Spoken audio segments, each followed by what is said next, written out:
Hello and welcome to the Sonic Cinema podcast. My name is Brian Scuttle and thank you for joining me at www.sonic-cinema.com. Today I am very pleased to be joined by a filmmaker I've come to know for the years through his films. He uh, first sent me a documentary he had done, Viva St. Agrippina, and then has continued with short films such as Her Heart Still Beats, Nihilism, Under the Dark Wing, and Canary, as well as a couple of features, A Life Not to Follow, and Delusion. All of those are available online for you to check out. And I'm very well pleased to welcome to the podcast Christopher Di Nunzio. So today I'm very pleased to welcome to the podcast a writer director whom I've come to know through his films for quite a number of years now, starting with the documentary Viva St. Agrippina, and then continuing on with a series of short films, Her Heart Still Beats and Under the Dark Wing and Nihilism, and as well as a couple of feature length films as well, A Life Not to Follow and Delusion. And I'm pleased to welcome to the podcast Christopher Di Nunzio. Thank you very much for joining me today. Well, thank you for having me. So basically, where I usually get started with any filmmaker that I talk to on the podcast is what inspired you to begin to pursue film as a career. Um, it's hard to say. I know in school, I had a teacher that introduced me to Edgar Allan Poe, and from there, I kind of got into the world of horror. Started getting more into artistic things, and I think it was ended up seeing Dario Argento's Suspiria, and I thought horror can be art. Mm-hmm. And for some reason, that all of a sudden I was thinking about. I liked photography, started going down that route, and then before I know it, I had this desire to want to make films. Okay. All right. Well, while you mentioned Edgar Allan Poe, I actually rewatched Her Heart Still Beats for the first time in a while, a couple of days ago, in Oh, preparation nice. for this podcast. I had forgotten that it was an adaptation of the Telltale Heart by Poe, and so I'm guessing was it basically just that appreciation for Poe as well as the desire to do visual storytelling inspired by Argento, just basically the basis for that film? Basically, it was Poe. Yeah, it was like one of those things where I was thinking about doing something, and then I wanted to do something about Poe, and I was like, well, everyone and their mother has done something about Poe. But then I was like, I thought about that whole inspiration, and I was like, well, I have a personal connection, so Mm-hmm. I feel like I should just do it no matter what, and who cares what anyone thinks.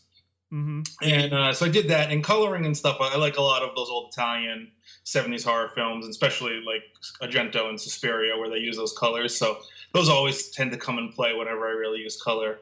But then, just kind of made that film, threw it together, and actually did pretty well. So, Mm-hmm. No, it definitely held up when I was watching it again, and oh, good. I no, and it's funny because the first film, as I mentioned, the first film that I'd seen of yours was a documentary, Viva Saint Agrippina, Yeah. and which I didn't get a chance to rewatch before the podcast, but I always have had fond appreciation for. I love the way that you tell the story of putting that festival together and that feast together, and it was amazing. And I look back on my Her Heart Still Beats review that the fact that you went from this documentary to very very stylized horror genre filmmaking, it was quite a surprise as well as a bit of a shock. Like I hadn't really seen a filmmaker who's sent me their work before that gone from one very different type of genre to another, and that was something that really stood out for me about going from one film to the other with that. I can totally see that. A little more of my background is I lived right down the street from the museum school in Boston, Mm-hmm. and so I kind of just literally walked there. So I took some classes there. So I've made tons of. I started off making Super 8 films and 16 millimeter films, all kind of narrative. Some just completely abstract. Some were like scratch film, and Mm-hmm. then there was some narrative. And then so we did a couple in the digital age, starting to use the mini DV because that was what was available, affordable for independent filmmakers at the time. Right. Uh, and so we started messing with that. But I think it was Saint Agrippina where I really started, just tried the story that I grew up with, and I started just to tell it, just to get my name out there. For originally, it was actually just for the festival people, just because I have a long history of my family being involved with that. Mm-hmm. And it was like a good thing I can make, and in the worst case scenario, they have something documented. Yeah. And then so after that, getting the name out, I wanted to go right back to narratives. And Heart Still Beats actually the first film where I don't know, it was my late 20s or something. That's when I really started feeling good about my artwork actually. Mm-hmm. So I always have a little special place for that film. That's short.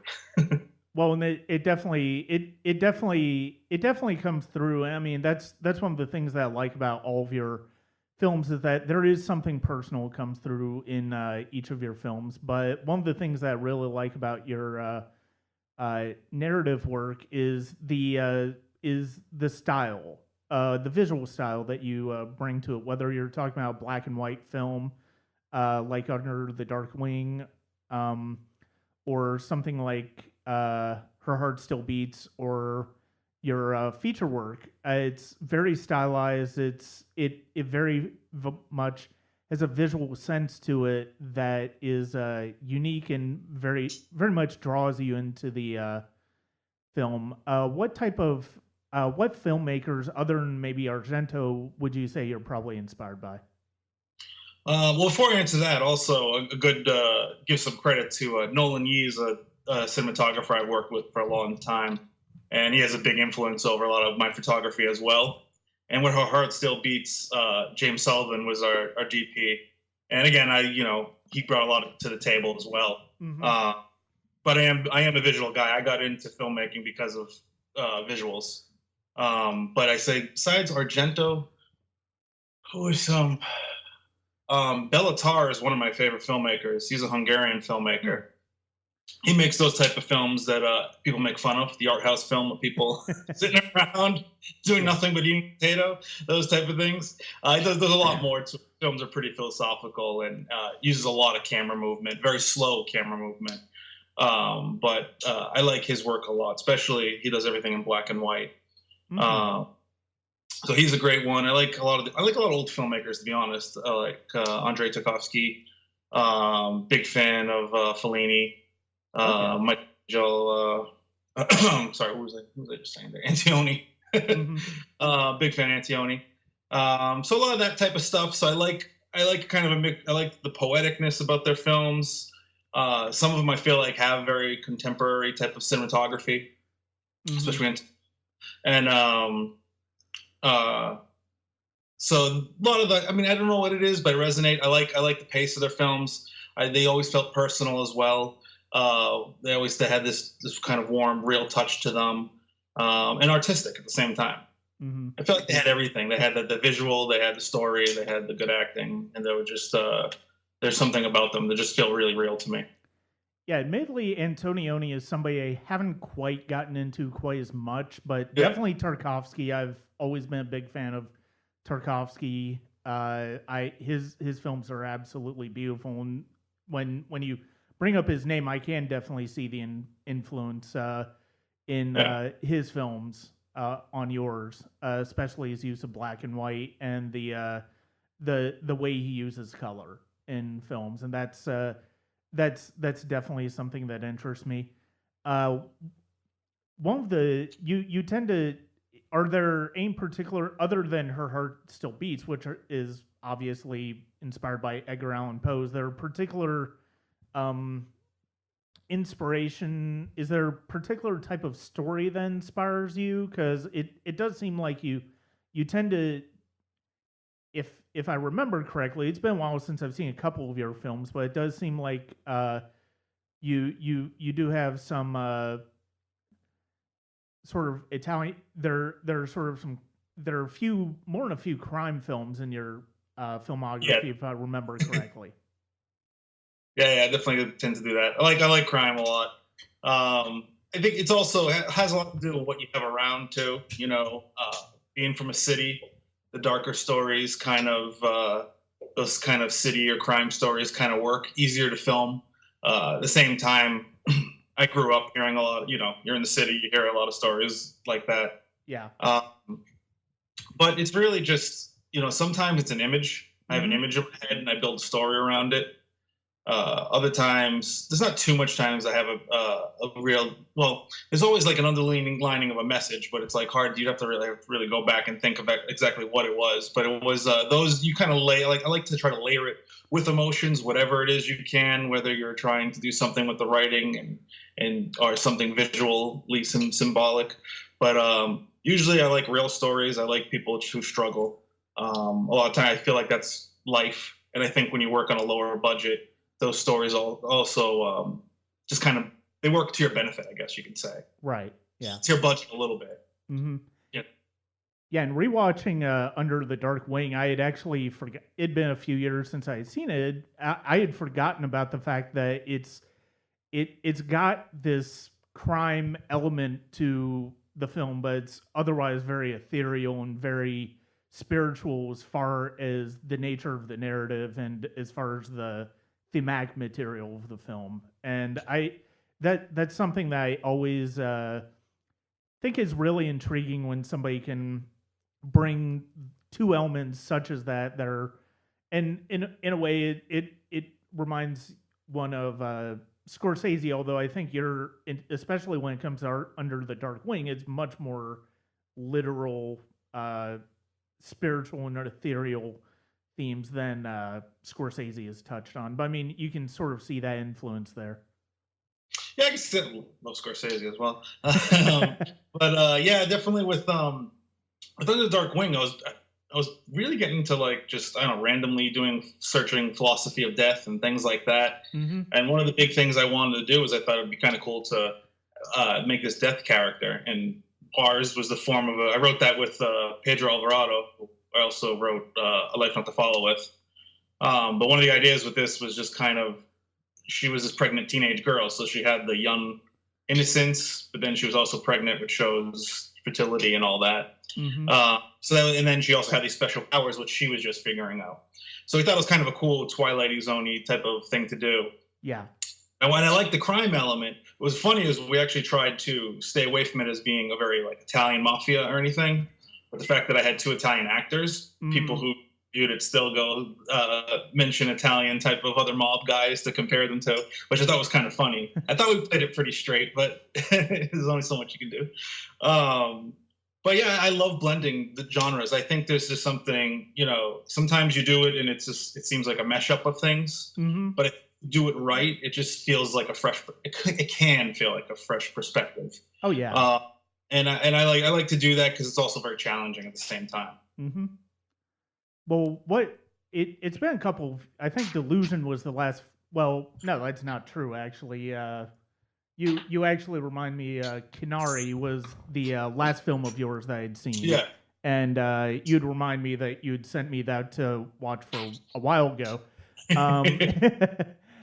But that's another one where it uses black and white in a very evocative manner. And it's very, very much like a tone poem. I can definitely see the inspiration of like Tarkovsky and even Fellini to a certain extent. One I'm familiar with Fellini. What? So I'm just. What is it that I think? What is it that draws you to tell these spiritual stories that feel first and foremost about spirit and mortality? You know, I think that's a question I'm still looking for, but it's definitely something in me. And I think there's something about one of the reasons I like filmmaking is I feel like it's another language, and I feel like I can say a lot more with that language. And sometimes it's really a process of getting to know yourself too. But it's things I'm connected with too. I'm not a religious person, but I would say I'm spiritual. I'm one of those guys. Mm-hmm. But I don't have the answers. I don't know. I'm like most people, just looking for them. And I think film sometimes helps that way. It helps to kind of. It's one of the reasons why I like a lot of those old filmmakers. They almost become a case study in a sense, where you can really learn a lot if people are trying to tell these type of stories or trying to figure things out, figure ideas out. Sometimes it's just an idea and it's entertaining. Sometimes it might trigger something. Who knows? But I think there's a lot of that is just, again, things I'm interested in. For some reason, I've always been into that. I like religions. I like reading about Hinduism and Buddhism and other types of things. And I don't know, but I always had a strong feeling. Even when I go to a museum, religious paintings are always the best to me because there's so much emotion and so much dedication to them and passion, and it pours through. And also that there's a lot of funding from the churches back then, so that was what everyone was making as well. But that's another story. But I think it's one of those things. As you get older, it's not even about what's the question. It's not about the answers really. It's about am I asking the right question and figuring that out. Yeah, I'm definitely I'm like you. I consider myself spiritual, but not particularly religious. And I think that's part of the reason that's one of the things that struck me about Tarkovsky's work so much over the years is the fact that he does have this spiritual aspect to his films, and it's fascinating to. It's fascinating to watch them all and to see where that takes him as a storyteller, and that's one of the things that's really interesting to me. And I love his films. He's one of my absolute favorite filmmakers. And actually, Nostalgia. Have you seen Nostalgia? Oh yeah, I own all that's one of my personal favorites. I don't know why, but that's one of those films I just have an emotional connection to. Mm-hmm. And I'm not sure why, but it's a beautiful film. Oh yeah. And Nostalgia is one that it's weird because of the fact that I own all of his films, and I actually just did at the beginning of this year I actually just did a podcast, an episode on Tarkovsky. Oh, nice. And I love Stalker, Nostalgia. I am a big fan of Nostalgia. I think there are just some passages of that film that are absolutely beautiful. And yes, it is one of those films where you can tell that the character's searching for something and searching for some purpose beyond what he's narratively looking for. And that's one of the things that I always find really interesting. And a part of it is also the fact that Tarkovsky's films are always just strikingly beautiful. Yeah, absolutely. That's one of the things. I love the cinematography Nostalgia. There's that one in the room where you hear that the two guys are talking. You just hear the water dripping, and then he leans back, and there's like the beam of light on his eyes, and it just kind of keeps panning, and it just like kind of frames things perfectly, even though there's some slow motion. It's so amazing. Yeah, absolutely. What do you have? What do you have that you're working on now? Now I've actually been have a script sitting on, trying to figure out what's the best way. Basically, you need to get funding, need to get real funding before I really want to try another kind of feature. So right now, unfortunately, I'm sitting on that, but I am working on. I've been wanting to do a little bit more photography. So I think at the end in October, I have an exhibit, solo exhibit for some photography work, which I'm right now just worked with this gallery, so I'm gonna have to actually produce it. So that's gonna be fun. So I'm looking forward to that. And I've also been shooting on a good friend of mine who's also an excellent filmmaker, Skip Shea. His next feature film is called Seeds, and I've been the DP for that. Okay. So we're still finishing up, but it's been a ton of fun. Skip's great to work with, keeps things moving, and he's a good filmmaker that produces really high quality work. So it's really fun to be with him and just hang out, and a lot of great people on this set. They put together a great team, so it's been that's been really cool. But that's basically my main concern right now is Seeds, and then work on the show, and then figure out how are we going to get a film funded. Well, and that's something that always interests me when filmmakers such as yourself. I've known you online for many years now, and what have refresh my memory? You've had some of your films on the. When was the last time you had some of your films on the festival circuit? Well, Canary was last year, but we did very small festivals. Um, we played. The whole point of Canary was just to actually make a short film and release it for free.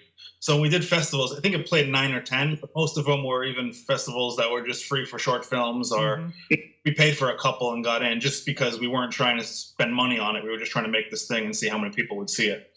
But Delusion might have been the last one, I guess, and that played at a few festivals, which I'm completely blanking on now. But but then we got picked up for distribution. With the features, I don't go too far. Everyone has a different strategy, but from some things I've talked with the sales agents was once you're not getting into a big festival, once you do get into a festival, that's when you start looking for distribution. Obviously, a bigger festival can bring a better pay. Yeah. But whatever. And then you kind of look, and so now that's what Delusion's on Amazon Prime. And, I think A Life Not to Follow got released after that, and that's like everywhere: iTunes, Amazon, all that. But yeah, Delusion must have been the last one. So that was a few years ago. Okay. Yeah. And I was just about to bring up where people could find your work. As you mentioned, Delusion is on Amazon Prime. A Life Not to Follow is on other places like iTunes and stuff. Yeah, absolutely. Yeah, you can see that, and also short films. If you do Vimeo searches or you do YouTube, I release pretty much most of my short films for free. The newer ones usually I wait a while, but I got but anyone does a search, like they'll find something. So you said you've got a movie that you're doing DP on, and then you've got a photography show that you're going to work on. Yeah, actually, I'm doing the show. It's a little gallery out in Massachusetts, way out in Massachusetts, actually, Ashburnham. Pretty one of those small towns, but they had this great space, and I'm still coming up with the main concept. But originally, what it is, we agreed on. I'm doing kind of a short story I'm making, and then instead of it being an actual film, it's just going to be shot in just like photography. So it'll be kind of this little story that kind of unfolds through these photos in a gallery. And the kind of point is, you have a theme, you'll get it, but hopefully people can kind of use their own imagination as they look at it and tell this little story. So just kind of another form of storytelling. We'll see how it works. Okay. Yeah, that definitely sounds interesting. Yeah, right. I think it can work. So I'm working on that. So I gotta, we have till October, so I gotta get that idea down and get some people together and shoot and start printing, which is it's always a fun process. I haven't printed in a long time, so. But yeah, I've been doing a lot more photography just because one, it's expensive to do film, but two, it's like I want to eventually sit on this feature script I have and try to get someone to fund it. So in the meantime, I got to do something creative. So yeah, photography. Where do some of how I guess one of the things that I want to ask is sort of how do some of the ideas for, I mean, we've already touched on this a little bit, but how do some of the ideas for like your short films or even your narrative films, where do those come from? How long do they take to sort of build up and to the point where you're ready to make them? Yeah, it's a hard question. Definitely, like I said, sometimes I just get an image pops in my head and it's just drawn to me, and I just try to kind of start building a story around it. I don't know how long it would take, but they just kind of pop up, and then sometimes you'll just be out. Like there's been times you're walking down with a friend and you see something happening across the street, and just all of a sudden you think of it in this kind of cinematic terms, and again, almost kind of you have this idea like what happens if this was actually going on over in that corner of the street. And then sometimes I have some stuff that like you just want to say, or you just, even if it's just kind of some sort of rambling or something, you have some sort of thing you're trying to get across, I guess, some sort of message. But for me, mostly it does come off of like, what am I feeling like? What image do I want to create? Sometimes it's like I want to shoot a black and white film. What would work in a black and white film term? And then sometimes you do just feel like it hits you. I'm not the one to say wait for inspiration, but like sometimes you do get inspired by things and something just kind of hits you like a lightning rod. But otherwise, it's just an image. It pops in my head sometimes, and I kind of start building around this idea around it. Hmm. Uh, and that's usually how it goes. I try to do it organically and just let it kind of grow into something and not try to force it. So that's why mostly I try not to force a message. And if it does get off track, then you either have to bring it back or go away with it. But Hmm. yeah, it's actually a good question where a lot of people creativity and where it comes from. It's a pretty interesting concept. Yeah, it's as somebody who I'm a composer myself. I mean, I've composed over the years, and yeah, I've definitely found that sometimes inspiration definitely hits you fast and furious, and you just have to get something out, and then other times it feels like it can be sort of you're going through a wasteland just waiting for something. Yeah. Um, but I think one of the reasons for me for that over the years, it's just kind of occurred to me that while I still enjoy writing music and I still enjoy creating in that respect, much I'd much rather just take in other people's work, and I enjoy taking in other people's work and just experiencing that, breaking that down, and seeing how that fits into my life, into things that I've maybe have on my mind, or just type of mood I'm in as far as my life and everything like that. And that's one of the things that I've really enjoyed about getting to know filmmakers like yourself over the years, is the fact that it's like you feel like there are films, even if it's a short film, that will just sort of hit you at the right time, and just Oh something yeah. that has an impact. And that's something that I've really really come to appreciate over the years. And it's something that I feel like with a lot of the filmmakers that I've come to know, that they have their art has an impact on me, and it's like being able to bring that art to other people and say, hey, check this out if you have a chance, even if it's a short film, even if it's a film that is is not going to be in theaters, in 3,000 theaters. The fact of the matter is, it's still, I feel like it still has a place. And Yeah, absolutely. that's, I wish more people would watch short films because I've seen some mind-blowing short films oh, yeah. over the years, and it's like crazy. It's like you'll sit down and watch like a 20-minute or 40-minute TV show. It's like you could fit a couple short films in there, and it's like the quality is amazing too. But Yeah. I feel that too. I have, one of the things I've kind of gone back with is one thing. I was glad this worked out with shooting a DP for Seeds was and I did a music video a little while back too, just to shoot more. Was I Hmm. remember trying to figure out how to get some real money for films. It's going to take time, and then I was thinking how I got into it. Speaking being coming from a more visual background and always liking cinematography, I was like, I got into this and thinking I was going to do cinematography and then direct things, and then I just started writing things and Yeah. and directing. And that was one of the things I'm going through now, is go back to what I originally wanted to do at first, and that's do photography. And I tell you, it's extremely rewarding and really fun. It's still frustrating, and I'm always a perfectionist about things I do, but you try, to have a good balance with that.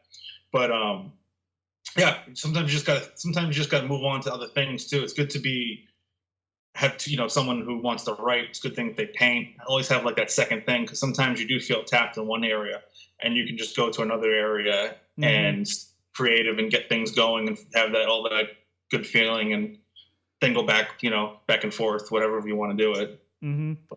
Yeah. And going going to what you were just talking about, what was it like for you? I would imagine it's got to be, to a certain extent, somewhat of a relief to be able to go from directing your own work to just being cinematographer and focusing on that aspect of the creative process.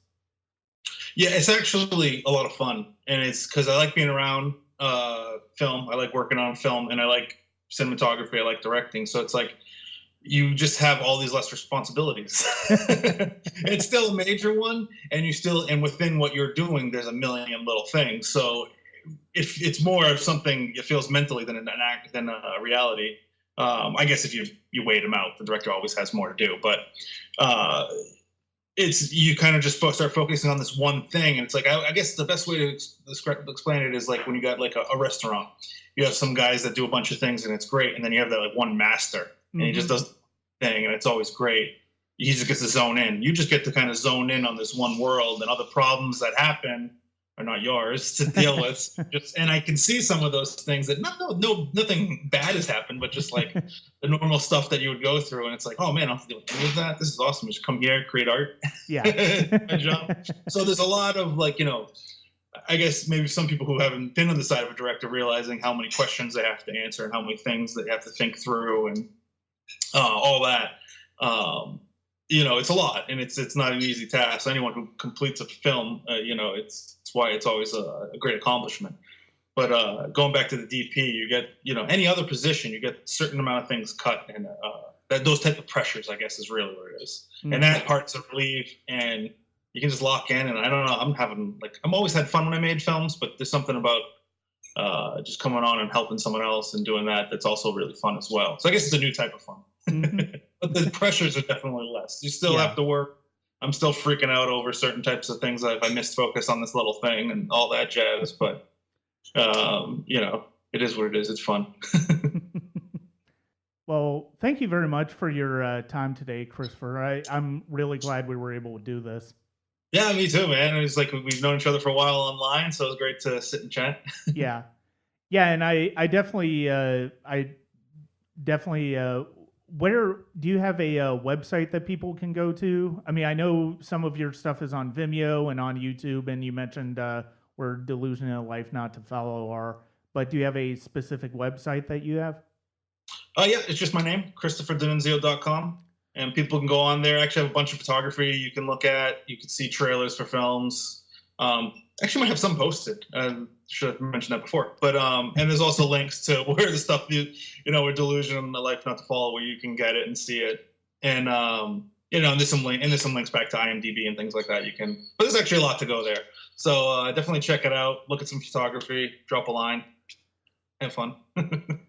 Okay, well, thank you very much for joining me today, and I'm going to shut off the record for a minute, make sure everything's good to go on that end.